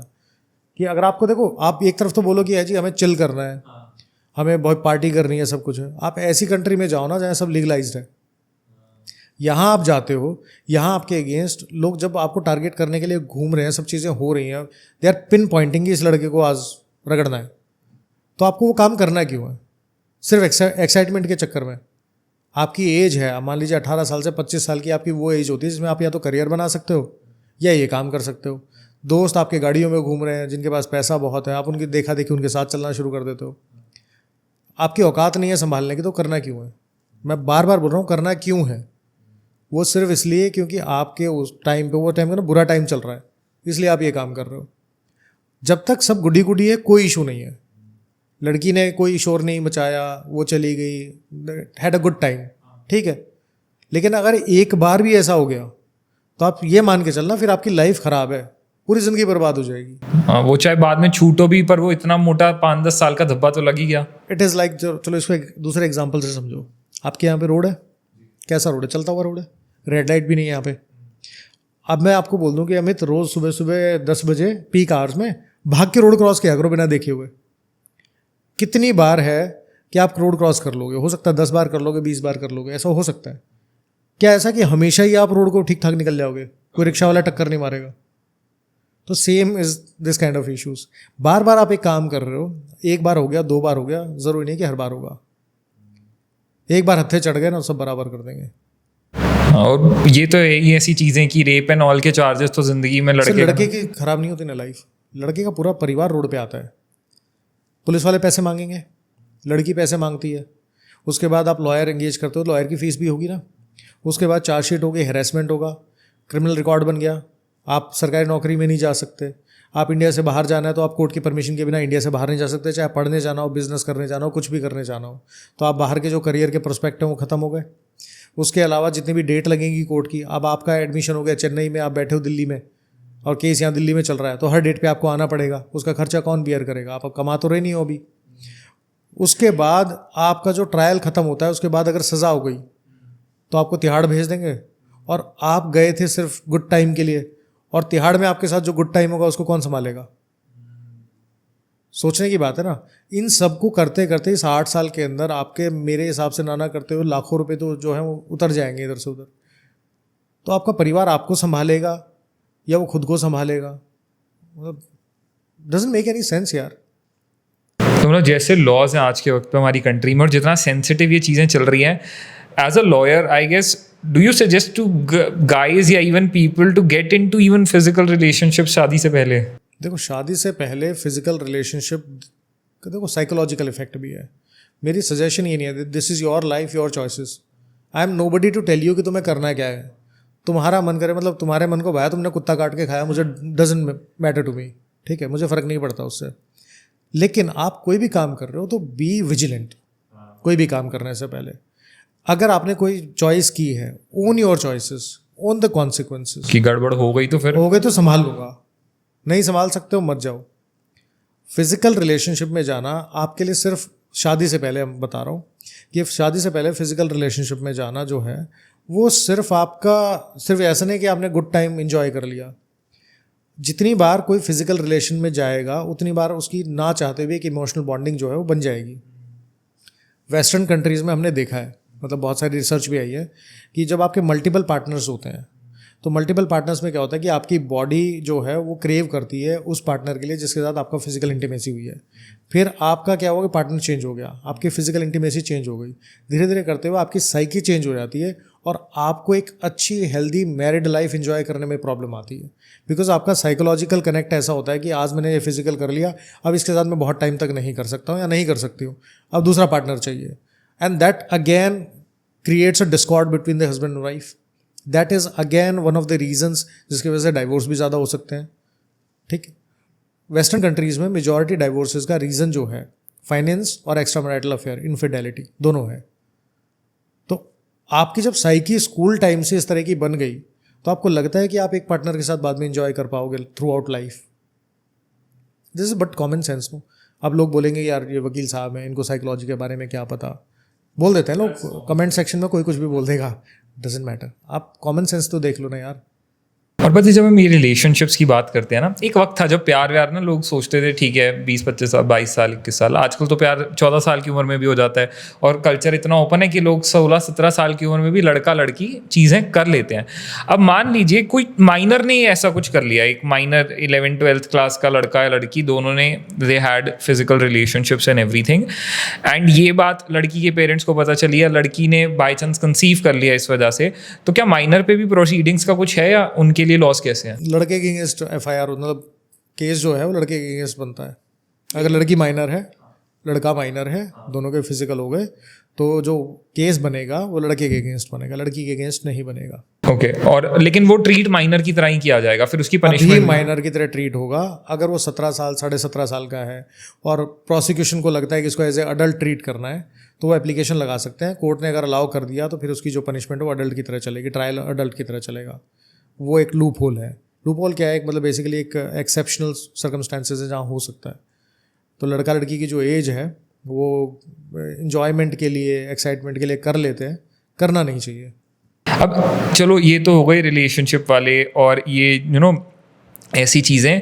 अब लिव इन में भी आई गेस सेम रूल अब इम्प्लाई होता है कि अगर एक लड़का लड़की लिव इन में रह रहे हैं, एक पॉइंट के बाद लड़का कहे मेरे को नहीं रहना लेकिन लड़की चाहे मेरे को तो रहना है, so can the girl still legally ask the court कि नहीं ये लड़का मेरे को नहीं छोड़ सकता? कानून में कहीं नहीं लिखा हुआ कि 2 अडल्ट मैच्योर अडल्ट साथ रहना चाहते हैं उनको अलग कर दो, या दोनों में से एक भी अलग होना चाहता है ज़बरदस्ती उसके दूसरे की गर्दन पकड़ो और बोलो कि यहीं रहे। ये हमारे कानून में नहीं है, ठीक है। लड़का बोलता है मैं नहीं रहना चाहता लिव इन में, लड़की उसको फोर्स नहीं कर सकती, लेकिन लड़की उसके against false promise of marriage, rape, domestic violence, ये सब काम कर सकती है। वो घुमा के यहाँ से नहीं तो यहाँ से पड़ेगा, जाएगा तो जाते जाते छोड़ूं क्यों, इसको सबक सिखा के भेजूंगी। तो कहीं ना कहीं ये फाइट वो रिवेंज की आ जाती है, उसके बाद ये वो ईगो क्लैश आ जाता है कि मैंने बोला जितनी एक्सपेक्टेशन होगी उतना गुस्सा होगा, जितना गुस्सा होगा उतनी ज़्यादा रिवेंज होगी, तो ये तो चलेगा। चलो ये तो फिर भी हो गया कि एक लव वगैरह वाला सीन। अब एक ये बहुत आता है कि जैसे होटल रेड्स की बात आती है, फलाना फलाना होटल में पुलिस ने रेड मारी। अक्सर आजकल तो रूरल एरियाज़ में ये चीज़ थोड़ी सी ज़्यादा, अर्बन में आई डोंट थिंक सो इतना है। वहाँ पे एक लड़का लड़की पकड़े गए, पुलिस ने पकड़ लिया। अगर दोनों अडल्ट हैं क्या किसी भी तरीके से कोई लीगल प्रोसीडिंग बनती है उनके ऊपर? कोई नहीं बनती। अगर दोनों अडल्ट हैं, दोनों ने वैलिड बुकिंग है, दोनों की होटल रूम में है और दोनों कंसेंशुअली कुछ कर रहे हैं, तो उस पर कोई किसी तरह का केस नहीं बनता। पुलिस आएगी, परेशान करने की कोशिश कर सकती है, आप उसके खिलाफ पुलिस की रिकॉर्डिंग कर सकते हो, पुलिस वालों के खिलाफ एक्शन ले सकते हो, एक्सटॉर्ट करने की कोशिश करेंगे। लेकिन आप किसी रूरल एरिया में हो तो वहाँ जनरली होता क्या है कि पुलिस वाले धमकाते हैं कि तेरे घर वालों को बता देंगे, तो बाकी लोगों को बता देंगे। तो ब्लैकमेलिंग, हाँ ब्लैकमेलिंग जो कानूनन नहीं होती, वो इलीगल ब्लैकमेलिंग होती है कि आपके ऊपर सोसाइटल प्रेशर दिखाया जाता है, आपके माँ बाप की इज्जत का जो है तमगा है वो दिखाया जाता है कि देखो ये कर देंगे, घर पे एक फ़ोन कर देंगे तो वहाँ फ़ोन कर देंगे, एड्रेस दो, नहीं तो आपने होटल में तो ID दे रखी होगी, वहाँ से निकाल लेंगे। तो वो परेशानी ब्लैकमेलिंग उस तरह की होती है। लीगली तो right, legally they don't have any right. हाँ, बट वैसे आप फंस फिर भी सकते हो उस केस में। तो विकास जी, ये तो हमने बात की लॉज वगैरह की और किन लड़कों के लड़कियों के रिलेशनशिप्स में फलाना फलाना हर चीज़ के। अब बात करते हैं एक्चुअली में थोड़ी सी आपके प्रोफेशन की। यू बीइंग अ लॉयर, आपको ऑलमोस्ट 15 ईयर्स हो चुके हैं प्रैक्टिस में? हाँ, almost 14-15 years, that's a long time. कैसी है एक लॉयर की ज़िंदगी? अगर एक एडवोकेट की ज़िंदगी पूछी जाए कैसी है? बहुत हेक्टिक है। सुबह 10 बजे कोर्ट पहुंचना है, हाई कोर्ट या सुप्रीम कोर्ट में 10:30 आपको पहुंचना ही पड़ेगा, और उसके बाद आप 4:30 तक कब फ्री होगे कब नहीं आपको नहीं पता। आने के बाद आपको ब्रीफिंग करनी है, ड्राफ्टिंग देखनी है, क्लाइंट मीटिंग्स हैं वो देखना है, रिसर्च करनी है। You need to keep yourself updated. वो रात को काफ़ी टाइम लग जाता है और सुबह फिर सुबह उठ के वही रूटीन होता है। रात को कभी भी 1 बजे भी फ़ोन आ सकता है किसी का कि जी एक पुलिस ने केस बना दिया है, सुबह हमें बेल फाइल करनी है, क्या करें। तो बहुत बार ऐसा होता है कि रात को 3:30 बजे तक काम चल रहा होता है ऑफिस के अंदर। एंड चलो of course it's a very hectic and full time job, but again फिर रेम्यूनरेशन भी उसी हिसाब से होता होगा। होती हैं, जैसे आप टॉप पे देखो, टॉप पे आप जब पहुंच जाते हो कहीं तो वहाँ पे जगह खाली है हर फील्ड के अंदर, पैसा भी अच्छा होता है और आपकी सेटिस्फेक्शन भी अच्छी होती है। So as per you, how much like does a Supreme Court lawyer makes? देखो मेक्स तो एवरेज आउट करना थोड़ा मुश्किल होगा, क्योंकि कुछ लोग ऐसे हैं जो बिल्कुल क्रीम टॉप हमारी कंट्री में सुप्रीम कोर्ट के लॉयर्स हैं। देखो एक दिन में वो कई करोड़ का काम कर सकते हैं, एक दिन के कई अंदर करोड़ का काम कर सकते हैं। कि एक अपीयरेंस के आप 30 लाख 40 लाख रुपए लेते हो और ऐसे आपके 5 या 6 अपीयरेंस हैं, तो आप कैलकुलेट कर लो कितना हो गया। दिन का 1.5 करोड़ रुपए। हो सकता है, ज़्यादा भी हो सकता है। सो आपने अब तक मैक्सिमम कितनी सुनी है एक लॉयर की मतलब एक हियरिंग की फीस? 60 लाख 60 लाख 60 लाख रुपए एक हियरिंग के एक सिर्फ? hearing की। और कितनी देर की होती है लगभग हियरिंग? डिपेंड करता है, अगर आर्ग्यूमेंट होंगे तो हो सकता है 2 मिनट की भी हो और हो सकता है वो 1 घंटे भी चल जाए, डिपेंडिंग अपॉन द आर्ग्यूमेंट्स। और उस 5 या 2 मिनट से लेकर 1 घंटे के 60 लाख रुपीस। हाँ, ओके। एंड एक हाई कोर्ट में एक अच्छे लॉयर की क्या होती होगी अपीयरेंस की चार्ज? अपीयरेंस देखो, एक अच्छे लॉयर हैं वो अगेन उनके टाइम की वैल्यू है। बहुत सारे सुप्रीम कोर्ट के लॉयर हैं वो हाई कोर्ट भी आते हैं, एंड उनके चार्जेस सेम रहते हैं? उनके चार्जेस सेम रहते हैं। और जो हाई कोर्ट में भी प्रैक्टिस कर रहे हैं वो भी अच्छी चीज फीस जो है वो चार्ज कर सकते हैं, कोई प्रॉब्लम नहीं है उस चीज़ के लिए। So once you are into that cream crowd तो आप इजीली बहुत sky is not the limit money wise. Money wise sky is not the limit for a lawyer, he can make anything. You can make anything. तो इतने साल की practice में आपने अभी तक हजारों केसेस देखे होंगे, तो उनमें से कोई एक दो सबसे वियर्ड केसेस जो आपको लगा हो ये मैंने हिस्ट्री में कभी नहीं देखा, ऐसा कोई केस? ऐसे तो बहुत सारे केसेस हैं। मैं आपको एग्जांपल देता हूँ। अभी एक लड़की ने किसी बंदे के ऊपर केस किया और ये बोला कि इसने मुझे मैरिज का प्रॉमिस किया था और करने के बाद इसने जो छोड़ दिया और सब चीज़ें हो गई और उसके ऊपर FIR करवा दी। उसके बाद जब ट्रायल चल रहा था अचानक कहीं से फ़ोन आता है इन्वेस्टिगेटिंग ऑफिसर का कि सेम लड़की ने जो पहले शालीमार बाग में केस हुआ था अशोक विहार में किसी दूसरे बंदे पे सेम केस कर दिया और उसमें एलिगेशन और बढ़ा दी। बाद में पता लगा कि वहाँ स्टेटमेंट से मुकर गई और केस ये अभी भी चल रहा है। कुछ हुआ होगा लेन देन। एक केस मेरे पास अभी इनफैक्ट वो पेंडिंग है। उसमें क्या हुआ कि लड़का लड़की का रिलेशन था। रिलेशनशिप के अंदर होता क्या है कि वो लड़की जो है उसने केस होने से पहले प्रेग्नेंट हुई। लड़के ने बोला कि भाई I don't want to marry. लड़की ने बच्चा अपने पास रखा, पैदा हुआ बच्चा, और प्रेगनेंसी के दौरान उसने लड़के पे केस किया। लड़का अभी भी तिहाड़ जेल में है। तो मेरे पास एक हरियाणा का मैटर था। उसमें क्या हुआ कि आपने हुडा है ना, जो Haryana urban development society association है अथॉरिटी, उसने क्या किया, हुडा ने कोई किसी को प्लॉट दिया था 90s में, तो अलॉटमेंट हुआ तो उससे पैसे ले लिए सारे के सारे। लेने के बाद 2016 में इन्होंने बोला कि मैं, लेडी है कोई, उसने बोला कि मेरी बेटियों के नाम पे इस प्लॉट को कर दो और मैं अब जो है 2 बेटियां इनके बाद नाम पे रखना चाहती हूँ। तो उन्होंने उसको चेंज भी कर दिया कि हाँ अपने रिकॉर्ड में कि ये जो प्लॉट है ये प्लॉट आपकी बेटियों के नाम पे हम आगे ट्रांसफ़र कर रहे हैं। 2019 में बेटियां जाके हुडा पहुंची, उन्होंने बोला जी हमें डिमार्केट कर दो, हमें बनाना है। तो वहाँ से रिप्लाई आया कि सन 2000 में, आज से 20 साल पहले, हमने आपका प्लॉट जो है नक्शे में से डिलीट कर दिया है, अब वो प्लॉट एग्जिस्ट नहीं करता है। और अभी रिसेंटली उन्होंने कहा था कि हमने नाम ट्रांसफ़र भी कर दिया।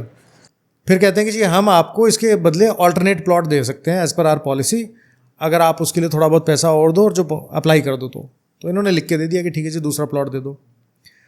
1 साल तक वो बैठे रहे, 2 साल तक बैठे रहे। 2.5 साल बाद जाके उन्होंने रिप्लाई दिया कि हमारी पॉलिसी में ऑल्टरनेट प्लॉट देने का सिस्टम ही नहीं है।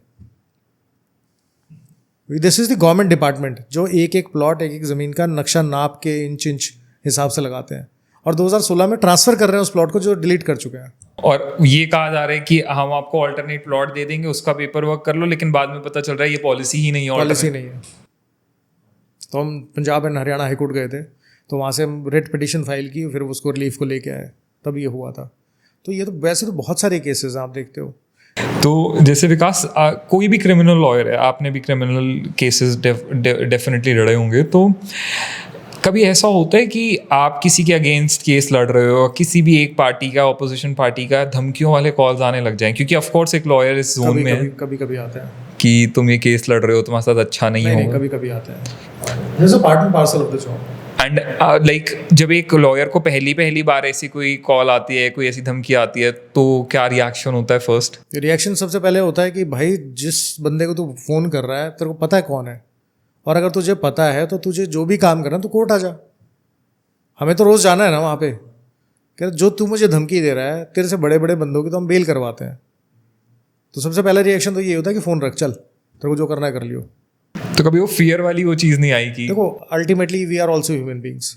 एक बार को तो लगता है कि कुछ हो गया, तो क्योंकि रोहिणी कोर्ट के बाहर भी गोलियाँ चली हैं, कोटकाडुमा कोर्ट में भी गोलियाँ चली हैं।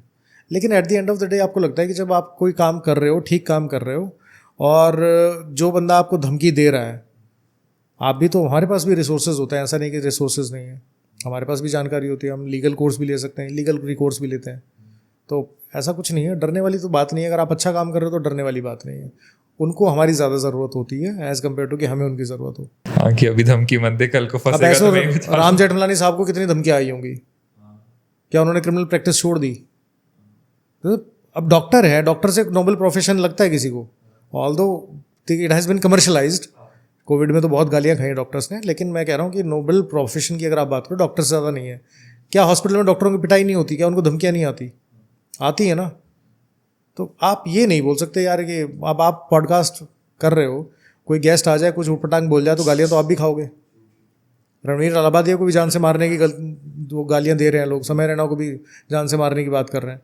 और सबसे बड़ी बात यह है कि लोग जिस चीज़ के अगेंस्ट हैं उसी लैंग्वेज में बात कर रहे हैं, तो ऐसा डरने वाली बात नहीं है। ठीक है यार, भगवान जिस दिन लेना चाहेगा जान ले लेगा, तुम कौन होते हो?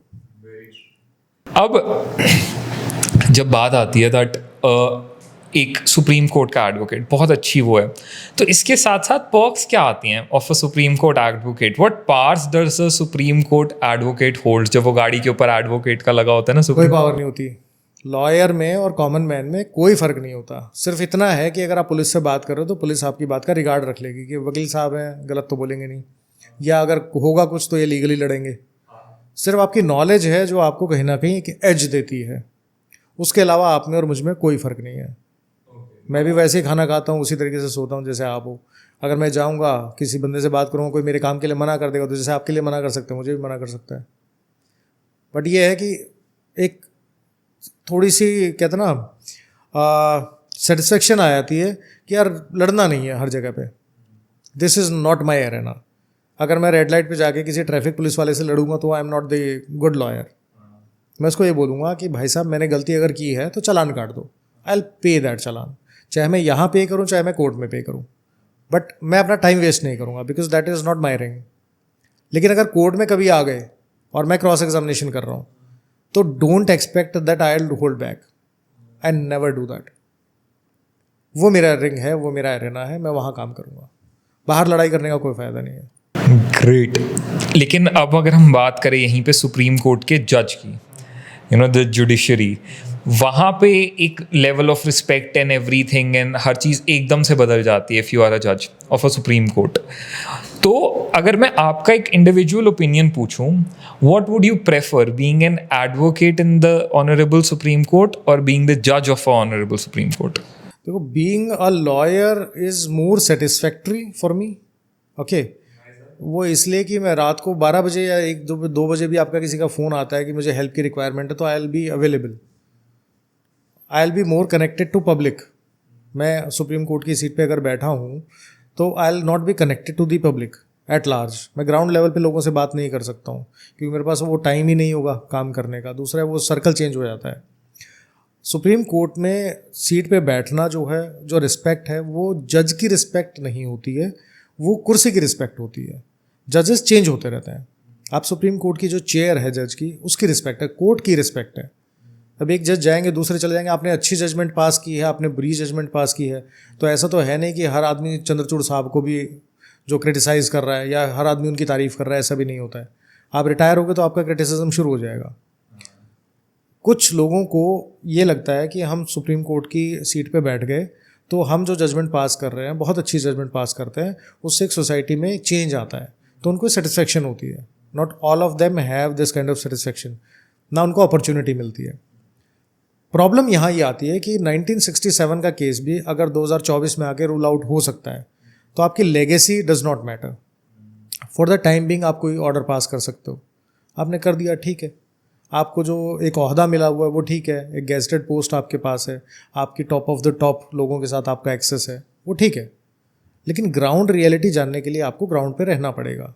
और मैं बहुत डाउन टू अर्थ बंदा हूँ, मैं राख से उठा हुआ हूँ, यहीं आसपास के सब जानकार हैं, रिश्तेदार हैं, मैंने वो चीज़ें देखी हैं, अपने गांव में रहा हूँ, स्कूल, सरकारी स्कूल में पढ़ा हुआ हूँ, ठीक है, आप सरकारी यूनिवर्सिटी में पढ़ा हुआ हूँ, हॉस्टल में रहा हूँ, लोगों से रोज़ बात करता हूँ, पब्लिक के बीच में रहता हूँ, तो मेरा सेंस ऑफ सेटिस्फेक्शन वहाँ से आता है। रिस्पेक्ट तो यहाँ पे भी मिलती है, वकील को भी साहब भी बोलते हैं, ऐसा तो नहीं है।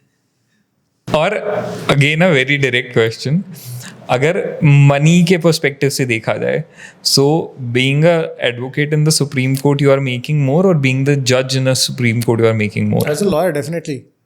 मैंने बोला ना, sky is not the limit.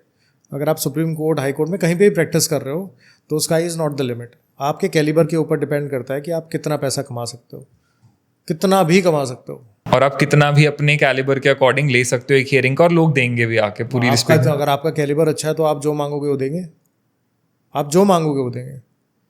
बात सिर्फ इतनी है कि आपको पता होना चाहिए कि आपके टाइम की वर्थ कितनी है। बहुत सारे लोग हैं, हम लोग भी हैं, फ्री में भी काम करते हैं, लाखों रुपए भी लेते हैं। दैट डिपेंड्स, अब अगेन दैट डिपेंड्स कि वो कहाँ कितनी ज़रूरत है और कितनी नहीं है लेने की सामने। केस कैसा है, कौन बंदा बोल रहा है, और वो हम लोगों का मन क्या है कि हमें पैसा लेना है या नहीं लेना है, कितना लेना है। आपका मन कर रहा है कि आप ये केस करो तो आप फ्री में भी कर सकते हो, कोई प्रॉब्लम नहीं है। केस अच्छा होना चाहिए। सो विकास जी, आज इतनी सारी बातें करी about the current things going in our country and हमारे लॉज वगैरह वगैरह, बहुत सारी चीज़ों के ऊपर बात हुई। Before we conclude the podcast, I would like to know from you, जैसा कि आपने कहा कि यार बहुत सारे लॉज की जब बात आती है तो हम सीधा कोर्ट को टारगेट करते हैं, जबकि करना पार्लियामेंट को चाहिए क्योंकि बनी वहाँ पे हुई हैं चीज़ें। इस वक्त किन किन चीज़ों के अंदर आपके according as an advocate, as a lawyer, सबसे ज़्यादा अमेंडमेंट की ज़रूरत है? किन सेक्टर्स में? देखो, we are a part of a broken system. वो टूटा हुआ आज से नहीं है, वो अंग्रेज़ों के टाइम से टूटा हुआ है। बहुत सारे कानून आज भी ऐसे हैं जो अंग्रेज़ों के बनाए हुए हैं। कॉन्ट्रैक्ट एक्ट है, ईजमेंट एक्ट है, सीपीसी है, सिविल प्रोसीजर कोड है, आपके सारे अंग्रेज़ों के बनाए हुए हैं। वो आज तक वैसे के वैसे हैं। सोसाइटी की नीड जो है वो चेंज हो रही है। अभी भारतीय साक्ष्य अधिनियम के अंदर जो कानून है, जो पहले एविडेंस एक्ट में था कि हस्बैंड वाइफ साथ में रहते हैं और वाइफ का कोई एक्स्ट्रामैरिटल अफेयर हो गया and the husband has no way to prove कि there was no access between husband and wife, तो बच्चा जो कि एक्स्ट्रामैरिटल अफेयर से पैदा हुआ उसकी सारी रिस्पॉन्सिबिलिटी हस्बैंड के ऊपर है। ये कानून अभी भी है। तो बहुत सारे ऐसे कानून हैं जिसके अंदर चेंज होने की ज़रूरत है। इस ब्रोकन सिस्टम को धीरे धीरे करके ठीक करने की ज़रूरत है। ट्रायल बहुत साल तक चलते हैं। झूठा केस हो जाए तो आपको इनोसेंट प्रूव करने में बहुत टाइम लगता है। आपके अगेंस्ट पुलिस एट्रॉसिटीज़ आज भी होती हैं, पुलिस मारपीट करती है जबकि उनको कोई राइट नहीं है आपके साथ मारपीट करने का।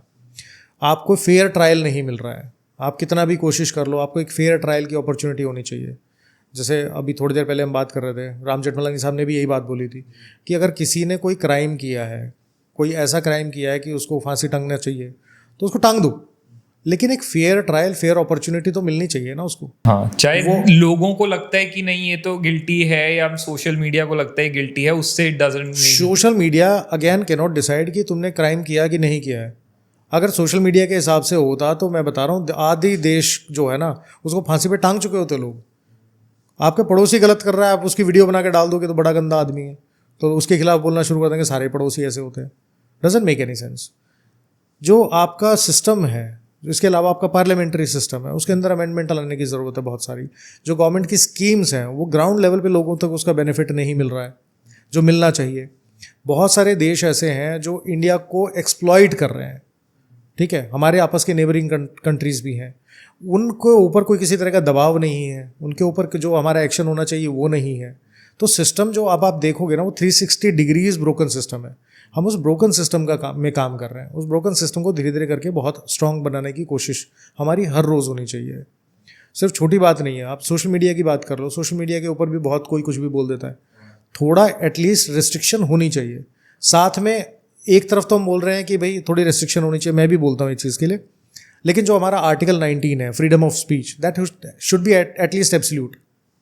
एटलीस्ट आपको बोलने का अधिकार तो हो, वो भी आपको बोलने का अधिकार नहीं है। आपने थोड़ा राइट टू इक्वालिटी बोला तो रगड़ देंगे आपको, ठीक है। आपका राइट टू इक्वालिटी है, उसको ठीक से इंप्लीमेंट होना चाहिए। जेंडर सेलेक्टिव लॉज हैं, आदमी हो या औरत हो, किसी ने कोई गलत किया तो उसको जो पनिशमेंट हो मिलनी चाहिए, लेकिन दोनों को मिलनी चाहिए ना। आप ये नहीं ना कि किसी एक आदमी को सिर्फ जेंडर होने के मतलब you are not from a particular gender तो हम आपको छोड़ देंगे सिर्फ जेंडर की वजह से। Same situation, same act, same चीज़ें, आपने भी वही काम किया जो दूसरा कर रहा था, तो वो नहीं होना चाहिए। बच्चों की एजुकेशन की बात कर रहे हो आप, एजुकेशन पॉलिसी इतनी ख़राब है आज की तारीख में। हम वो अंग्रेज़ों का बनाया हुआ सिस्टम इम्प्लीमेंट कर रहे हैं। हम बच्चों को पढ़ा रहे हैं, किस तरीके से पढ़ा रहे हैं कि नौकरी अच्छी कर लें। हम अच्छा इंसान बनाने के लिए नहीं पढ़ा रहे उनको अच्छा बिजनेस ओनर बनाने के लिए नहीं पढ़ा रहे, हम नौकरी करने के लिए पढ़ा रहे हैं। और नौकरी करने के लिए बेनिफिट क्या होता है? बेनिफिट उन कंट्रीज़ का होता है जहाँ वो जाके जॉब कर रहे हैं, क्योंकि हमारा सिस्टम ऐसा डेवलप हो गया है। आज 8 साल के बच्चे को अपनी संस्कृति के बारे में नहीं पता है, अपनी जो हिस्ट्री है उसके बारे में नहीं पता है। आप उनको बता नहीं रहे हो, आप उनको आज नहीं बता रहे हो, कल की तारीख में जब वो बड़े होंगे तो वो आपकी संस्कृति और आपके जो कस्टम्स हैं उससे एलियनेट होंगे। आने वाली जनरेशन और ख़त्म हो जाएगी। एक तरफ तो हम कहते हैं कि हमारे देश में डाइवोर्स रेट कंपैरेटिवली कम है as compare to western countries, और एक तरफ हम कह रहे हैं कि भाई वो डाइवोर्स रेट जो है बढ़ रहे हैं। बढ़ क्यों रहे हैं? क्योंकि आप अपनी संस्कृति अपने कस्टम से अलग जा रहे हो। तो सिस्टम तो 360 डिग्री टूटा हुआ है। अब आप मुझसे पूछो अमेंडमेंट तो हर जगह ज़रूरत है। In fact today people, specially the member of parliament, they should own these kind of situations, they should change these kind of situations. आप लैंग्वेज को लेके इशू बना रहे हो। अभी महाराष्ट्र कर्नाटका के अंदर इशू चल रहा है, वो कह रहे हैं कि हमारे यहाँ मराठी बोलेंगे, वो कह रहे हैं हमारे यहाँ कन्नड़ बोलो नहीं तो हम नहीं मानेंगे किसी को। मारपीट भी हो रही है। What kind of society we are creating? हम लोगों के साथ एनिमिटी वाली सिचुएशन में जा रहे हैं, और हम यहाँ बात कर रहे हैं सिस्टम को अमेंड करने की। तो बहुत सारी चीज़ें अमेंड करने की ज़रूरत है। बांग्लादेश से आज भी इन्फिल्ट्रेशन चल रहा है, इलीगल। बहुत सारे लोग हैं जो बांग्लादेश से हमारे देश के अंदर घुसे हुए हैं। और आज से बात नहीं कर रहा हूँ, मेरी एक रिपोर्टर है, उनसे बात हुई थी। अब उन्होंने कहा 90s में जब वो रिपोर्टिंग करते थे तब भी ये इन्फिल्ट्रेशन वाला इशू था। आज 2025 में हम बैठे हैं, आज भी ये इशू है। इसका मतलब लाखों करोड़ों लोग तो आए हैं ना, उनको निकाल के बाहर क्यों नहीं फेंकते हो? वो यहाँ रह रहे हैं, इलीगल तरीके से रह रहे हैं, उनको नहीं रहना चाहिए ना। तो ये भी सिस्टम है। लोगों के पास रहने के लिए घर नहीं है, जो गवर्नमेंट की ज़मीन है उसके ऊपर इलीगल इंक्रोचमेंट है। आप यहाँ से निकल जाओ, रेड लाइट पे भीख मांगना अपने आप में जो है वो क्राइम है। आप कोई रेड लाइट बताओ दिल्ली की जहाँ पे प्रोस्टिट्यूशन या भीख नहीं मांगते लोग। शाम के टाइम पे लाजपत नगर हो, रोहिणी हो, पीतमपुरा हो, कहीं चले जाओ, आपको रेड लाइट पे प्रोस्टिट्यूशन के रैकेट चलते हुए दिख जाएंगे।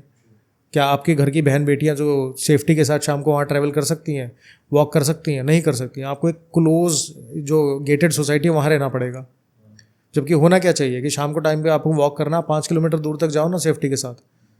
एक तरफ तो हम बोलते हैं कि हमें एक सेफ़ इन्वायरमेंट क्रिएट करना है, दूसरी तरफ अगर आप देखोगे तो बसेस सेफ़ नहीं है, ना लड़कों के लिए ना लड़कियों के लिए, ठीक है ना। स्कूल सेफ़ है, स्कूल में बच्चों के साथ जो सेक्सुअल हैरेसमेंट के केसेस हैं, जो इस तरह के वायलेंस है वो हो रहे हैं, जो क्राइम है वो हो रहे हैं। कौन सेफ्टी के पे ध्यान दे रहा है? लड़कियों की जो आपकी सेल्फ डिफेंस की ट्रेनिंग है वो कोई नहीं कर रहा है। आपके चिड़िया गायब हो गई हैं दिल्ली में से यार। आप किस तरह के माहौल में रह रहे हो? हम दिल्ली हाई कोर्ट गए थे इस चीज़ को लेके, कोर्ट ने संज्ञान लिया है, हमें डायरेक्शन दिया है कि हम रिपोर्ट बना के दें। दिल्ली पुलिस हमारी रिपोर्ट को मानेगी, हमारी रिपोर्ट तैयार है, नेक्स्ट वीक हम फाइल कर रहे हैं। फायर ब्रिगेड वाले बचाने नहीं आते पक्षियों को, मोर है करंट लग के मर जा रहे हैं, नेशनल बर्ड है वो यार, देयर इज़ नो रिस्पॉन्सिबिलिटी।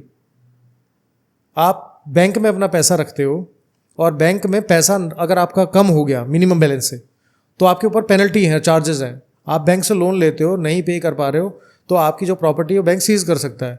जो करोड़ों रुपए के लोन लेते हैं, मतलब 1000 करोड़ के लेते हैं, उनके अगेंस्ट कोई एक्शन नहीं होता है। We are living in a broken system, broken society. यार क्या बात कर रहे हो आप? हर जगह चेंज करने की ज़रूरत है। कौन सी जगह जहाँ चेंज नहीं करना है? बस वो है कहीं से अब शुरू करना, लोग स्टार्ट करें। ये take one step at a time, लेकिन आपको कॉन्टिन्यूसली उसको चेंज करते रहना पड़ेगा। आप ये हाथ पे हाथ धर के नहीं बैठ सकते कि this is not my job, not my responsibility. जब हम बोलते हैं ना not my circus not my monkey, this entire country is your circus and everybody is your monkey. आपको ध्यान रखना पड़ेगा। So thank you so much Vikas ji, आप आए, इतनी नॉलेजेबल हमने बात करी, इतनी एक इंटरेस्टिंग एंड रिलेटेबल कॉन्वर्सेशन रही लोगों के लिए, बहुत इन्फॉर्मेटिव रही। आपने अपना टाइम दिया हमारी ऑडियंस को हमारे शो पे। Thank you so much for coming. Thank you for inviting. I hope it helps. We really hope it helps to people and लोग इसको देख के समझ पाएँ कि क्या चीज़ें करनी चाहिए, क्या नहीं करनी चाहिए और क्या सावधानी से करनी चाहिए। चलो भगवान कृष्ण सबका ध्यान रखें। बिल्कुल, सबका ध्यान रखें। Thank you so much Vikas ji for coming. Thank you.